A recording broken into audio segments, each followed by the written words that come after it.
ఎప్పుడు ఏదో తండ్రి గారో తాతగారో సంపాదించి ఇచ్చింది ఎంత ఉందో అంతే వీడు దాని మీద వడ్డీ తినేస్తూ బతకడం కాదు. సంపద వృద్ధి చెందుతూ ఉండాలి, లక్ష్మి వృద్ధి చెందాలి. మెట్ట వేదాంతం చెప్పకూడదు, ఎందుకండి ఇవన్నీ అనకూడదు.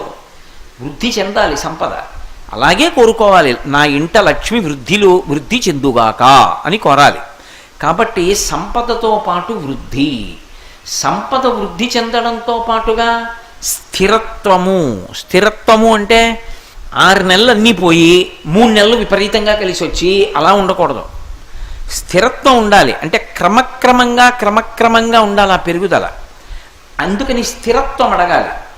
7వది వీర్యం అడగాలి. వీర్యము అంటే ఆ మాట జాగ్రత్తగా అర్థం చేసుకోవాలి. యుద్ధంలో అయితే అవతలవాడు తన మీదకి బాణాలు వేస్తున్నప్పుడు తాను చెక్కు చెదరకుండా నిలబడి తాను బాణములు వేసి అవతలవాడిని పడగొడితే వీర్యవంతుడు అంటారు.